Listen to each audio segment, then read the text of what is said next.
Silver and gold are not behaving like assets anymore. They're behaving like indicators, the kind that move quietly at first, long before the alarm sounds. If you've been watching this market for any length of time, you can feel the shift. Not excitement, not hype, pressure. The kind that builds underneath systems when confidence starts thinning and reality begins to leak through the cracks. This isn't about a single rally or a lucky breakout. It's about timing. Because in the same narrow window of time, signals are emerging from places that don't usually speak at once. Asia is sending one message. Bond markets are sending another. Physical dealers are responding in ways charts can't explain. And while commentators argue over whether prices look extended, the market itself is asking a very different question. Can supply keep up if urgency spreads? Most people miss moments like this because they expect drama. They expect panic.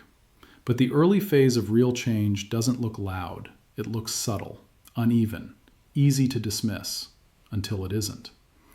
By the time headlines catch up, the behavior has already shifted. This is one of those moments. And if you want to understand where silver and gold may be headed next, you have to stop staring at the surface and start paying attention to the pressure underneath it. The first signal most people overlook appears in the space between prices, rather than the prices themselves. When markets are relaxed, spot prices and future prices move together in a predictable rhythm. Time is cheap, delivery is assumed, and nobody feels rushed. But when that relationship starts to bend, it's not noise, it's stress. When the right now price begins to firm up relative to forward contracts, the market is quietly saying something important. Availability matters more than promises. In precious metals, that distinction carries weight. Silver isn't software. It can't be duplicated on demand, and it doesn't appear instantly when someone clicks a button. It has to be mined, refined, transported, and delivered. That process has limits. So when immediate pricing strengthens, it reflects urgency rather than speculation. It's buyers signaling that waiting carries risk. This is why professionals watch these shifts closely, not because the terminology sounds sophisticated, but because it reveals comfort levels. A calm market assumes delivery will be easy. A stressed market starts asking uncomfortable questions about timing and supply. These moments don't guarantee explosive moves, but they often appear before them. They're early warnings, not conclusions. And when they show up alongside other global signals, they stop being isolated quirks and start becoming part of a much larger story. While paper markets debate theoretical value, the physical world operates on a different rulebook. Metal doesn't care about forecasts or commentary. It responds to availability, speed, and cost. This is why regional pricing matters far more than most people realize. When physical hubs consistently pay more than quoted paper prices, it's not an anomaly, it's information. It means buyers are willing to step outside the paper system to secure supply, even at a premium. That behavior signals stress beneath the surface.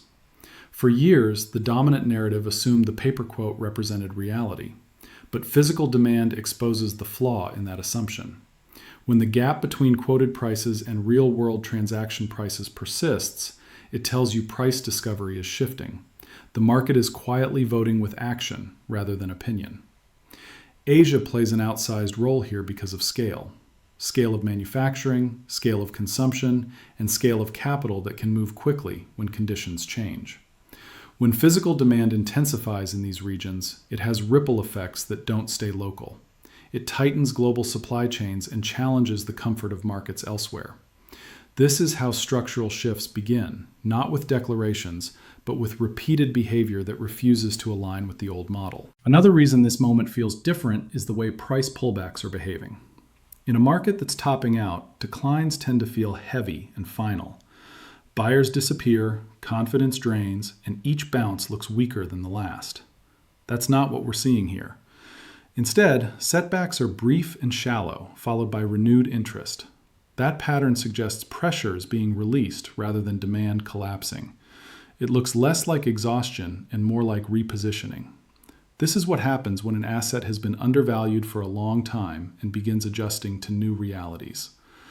Volatility increases, not because enthusiasm is fading, but because ownership is changing hands.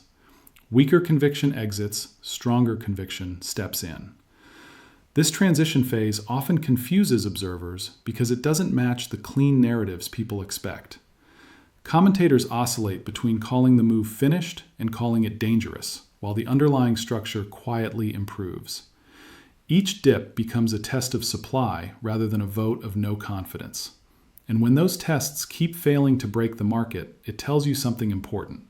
Selling pressure isn't overwhelming demand. That doesn't mean prices move in a straight line, but it does mean the foundation is firming. These are the kinds of conditions that allow larger moves to develop later, once the market finishes sorting out who actually wants to be involved. As this adjustment unfolds, the public narrative follows a familiar script. First, the move is ignored. When that becomes impossible, it's dismissed as a fluke. Then it's explained away as temporary, irrational, or driven by speculation. This cycle repeats so often because it protects existing beliefs. Admitting a structural change means admitting the old framework no longer works. And frameworks are comfortable until they fail. What makes this phase important is that commentary lags reality. By the time explanations shift from denial to caution, the underlying mechanics have already changed. The market doesn't wait for consensus. It responds to pressure. When analysts suddenly become worried about volatility or claim the move has gone too far, it often signals that something they didn't model is now influencing behavior. Meanwhile, supply tightens quietly, inventories thin, delivery timelines stretch. None of that shows up clearly on a chart, but it shows up in how the market reacts to stress. Prices stop collapsing on bad news. Pullbacks become opportunities rather than exits. This is when narratives start sounding strained, because they're trying to explain a market that isn't listening anymore. And when explanation starts lagging behavior, it's usually because the story has already shifted, even if most people haven't caught up yet. Zooming out makes the driving forces clearer. Day-to-day headlines may spark short moves, but they don't power sustained ones. The real engine right now is a change in how the world functions. Trade is no longer neutral. Currency is no longer just a medium of exchange. Supply chains are no longer optimized only for efficiency. They've become tools of leverage. In that environment, trust erodes quickly, and when trust erodes, assets that don't depend on promises begin to stand out. Gold has always occupied that role during periods of fragmentation, but silver carries an added layer. It's not just a store of value, it's also an industrial necessity. That dual role creates tension when conditions tighten. Demand doesn't come from a single source. It comes from households, manufacturers, and institutions at the same time. That convergence matters. It turns what was once considered a niche market into a strategic one. When geopolitical alignment shifts and access becomes uncertain, materials that sit at the intersection of finance and production gain importance fast. This is why silver behaves differently under stress than many expect. It doesn't simply mirror gold or track sentiment. It reacts to real-world constraints. And once those constraints begin to bind, the market's behavior changes in ways that charts alone can't fully capture. Another pressure point is emerging from a place most people still underestimate, the bond market. For decades, bonds were treated as the quiet foundation beneath everything else. They were supposed to be stable, predictable, and boring. But when that foundation starts to shake, it sends stress through the entire system. Rising yields aren't automatically a sign of strength. Often, they're a signal of discomfort. They reflect investors demanding more compensation for risk, uncertainty, or inflation that refuses to stay contained. When bond prices fall sharply, it usually means someone needs liquidity or wants out. That behavior matters because bonds sit at the center of global portfolios. When confidence there weakens, capital doesn't just reshuffle calmly, it looks for alternatives. This is where precious metals re-enter the conversation, not as speculative trades, but as anchors outside the promise-based system. Gold and silver don't rely on policy credibility or future repayment. They simply exist. When bonds lose their role as unquestioned protection, investors begin asking a different question. What do I own that isn't someone else's obligation? That shift doesn't happen overnight, but when it begins, it changes allocation behavior. And even small reallocations can have outsized effects in markets that aren't built to absorb sudden demand. That's why bond stress often shows up before major moves in metals, not after. At the same time bonds are flashing warning signs, another subtle shift is unfolding in equities. In past periods of stress, stocks, bonds, and metals often fell together as investors rushed toward cash. But this time, the behavior looks different. Equity markets wobble, volatility creeps higher, and yet gold and silver refuse to collapse. That matters. It suggests money isn't panicking blindly anymore, it's rotating with intent. When capital begins choosing instead of fleeing, it tells you confidence in the old playbook is fading. For years, investors relied on a simple formula. Stocks delivered growth, bonds provided safety, and cash waited patiently on the sidelines. That structure worked as long as interest rates were low, inflation was contained, and trust in policy remained intact. But when stocks look expensive, bonds feel unstable, currencies quietly lose purchasing power, and alternative assets carry their own risks, the menu shrinks fast. Investors don't need perfection, they need refuge. And when traditional shelters stop feeling reliable, attention naturally drifts toward assets that sit outside the financial system. This is where the law of small numbers becomes powerful. Precious metals occupy a tiny corner of global portfolios. That means even modest reallocations can overwhelm supply. You don't need mass participation for prices to respond. You only need enough capital to move at the same time in a market that isn't built to absorb it. One of the most overlooked accelerants in markets like silver and gold is psychology. Not fear in the dramatic sense, but regret. Markets don't move only on data, they move on emotion catching up to reality. For years, metals were dismissed as outdated, unnecessary, or irrelevant in a world obsessed with growth assets and digital solutions. That dismissal kept participation low and confidence thin. But when prices rise while fundamentals tighten, that narrative begins to crack. And when narratives crack, behavior changes fast. Regret is powerful because it doesn't arrive quietly. People who feel late don't enter calmly. They chase, they rush, they ignore premiums and delays because their focus shifts from value to access. That's when markets stop behaving smoothly.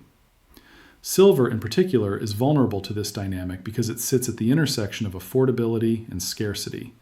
It feels reachable, yet it isn't unlimited. When demand increases faster than supply can respond, prices don't negotiate gradually, they adjust abruptly. This is why sentiment shifts often matter more than headlines. The moment silver and gold stop being mocked and start being questioned seriously is usually the moment the move enters a new phase. By the time the crowd feels comfortable buying, the opportunity has often already transformed into a risk management problem instead of a value decision. Another force quietly reshaping this market is structural imbalance. Silver, unlike many financial assets, cannot be created on demand. It is mined, refined, transported, and delivered through real-world systems that have limits. For years, consumption has outpaced production, and the gap has been filled by inventories. That works only until it doesn't. Inventories act like shock absorbers, but once they thin out, even small increases in demand can trigger outsized reactions. This is how tight markets behave. They appear calm right up until the moment they aren't. What makes this phase dangerous for late participants is that stress rarely announces itself clearly. Instead, it shows up in subtle signals: delays in delivery, rising premiums, dealers adjusting order sizes or availability, operational changes that hint at strain without sounding alarms. These aren't coincidences. They are early indicators that the buffer is shrinking. And when buffers shrink, volatility increases. This is also where many people fall into a mental trap. They assume that because prices are higher than last year, the opportunity is gone. But price level alone doesn't define where you are in a cycle. What matters is whether the underlying drivers are strengthening or weakening. Right now, supply constraints, demand diversity, and macro stress are reinforcing each other. That combination doesn't usually resolve quietly. The final piece that ties everything together is positioning, not timing. Most people fixate on perfect entries, perfect pullbacks, and perfect moments. But markets driven by structural change don't reward perfection, they reward preparation. Right now, the most important question isn't whether silver or gold dips next week. It's how exposed the world actually is to assets that sit outside financial promises. And the honest answer is, not very. Global portfolios remain heavily concentrated in instruments that depend on stability, policy discipline, and confidence continuing as expected. That creates asymmetry. When positioning is light and conviction is low, price doesn't need universal agreement to move higher. It only needs pressure. And that pressure builds when multiple forces converge at once. Tight physical supply, institutional underallocation, macro uncertainty, and shifting psychology. This is why metals can move in sharp bursts instead of smooth trends. The market isn't repricing gradually, it's recalibrating under stress. What makes this moment different is not a single headline or catalyst. It's the accumulation of signals arriving together. When price action, physical behavior, and macro stress all align, it suggests a transition rather than a temporary spike. These are the conditions where narratives flip quickly and where those waiting for certainty often end up reacting instead of acting. That's the risk of ignoring positioning while chasing timing. If you've stayed with me this far, you already understand something most people don't. This moment isn't about hype, and it's not about chasing price. It's about awareness. It's about recognizing when a market starts behaving differently before the headlines give you permission to notice. Gold and silver aren't flashing because of excitement. They're responding to pressure, imbalance, and a system that's quietly losing confidence in its old assumptions. You don't need to predict every move to stay ahead. You just need to pay attention to the signals that actually matter. Watch how metals behave when stocks struggle. Watch physical premiums, not just charts. Watch how institutions talk before they change allocations. Watch where stress shows up first, because stress always moves before consensus does. Most people don't lose because they're wrong. They lose because they're late. They wait for certainty in a world that only offers it after the opportunity has passed. This isn't about fear or panic. It's about positioning yourself so you're not forced to react when volatility accelerates. If this breakdown helped you see the bigger picture, make sure you're connected here. Subscribe so you don't miss the next update, because the next phase of this story won't wait for comfort. Drop your thoughts in the comments, share what signals you're watching, and stay engaged. Awareness is the edge, and right now that edge matters more than ever.